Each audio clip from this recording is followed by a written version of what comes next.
আমাদের দেশে নাকি একটা ঢাকা শহরে কি জানি একটা হিট অফিসার নিয়োগ করা হয়েছে। আমি ওনাকে বলতে চাই, আমি কোনো ভাষা ইউজ করছি না,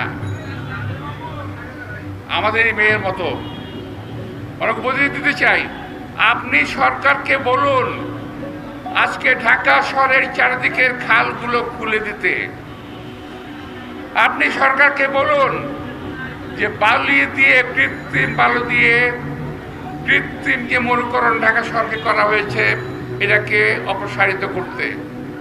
আপনি বলুন সরকারের সঙ্গে যাদের আতাত রয়েছে, যে সমস্ত ভূমিদস্যুদের, তাদের সঙ্গে আতাত ভেঙে জলাশয়গুলোকে আবার ফেরত দিতে।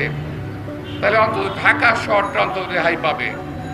অতঃপর সারা বাংলাদেশের জন্যে আমাদের পানি আনতে হবে, সেই ব্যবস্থা করতে হবে, সেটা আমি সরকারকে বলছি।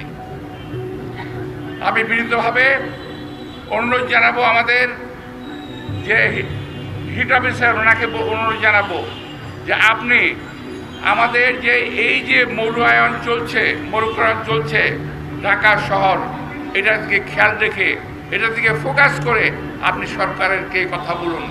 তাইলেই বুঝবো আপনি দেশের এবং ঢাকা শহরের মঙ্গল চান। নইলে বুঝবো আপনাকে নিয়ে সমালোচনা মানুষজন করে, আপনি সেই সমালোচনা উঠতে নন। ইট পাথরের শহরে এমনি গরম, গাড়ি ঘোড়ার গরম, তারপরে চারিদিকে বালু দিয়ে ঢাকা শহর ঢেকে ফেলেছে। গাছগাছরা নাই, খাল বিল নাই, পানি নাই, ঠান্ডা কোত্থেকে আসবে? সুতরাং এই একটি নতজানু সরকার, এই একটি গণবিরোধী সরকার, এই একটি অবৈধ সরকার, এই সরকারের থাকতে, এই সরকারের কারণে আজকে আমাদের উপরে একটা গজব নাজিল হয়েছে, একটি গজব। এটাকে আমরা দেখলাম, এক মাওলানা সাহেব ওয়াজ করেছেন যে এটা গরম না, এটা হলো দোজখের গরমের একটা মাত্র একটা চিহ্ন। তো ভাই, আজকে বলতে পারেন যে গরম লাগলো সরকারের দোষ, অবশ্যই সরকারের দোষ।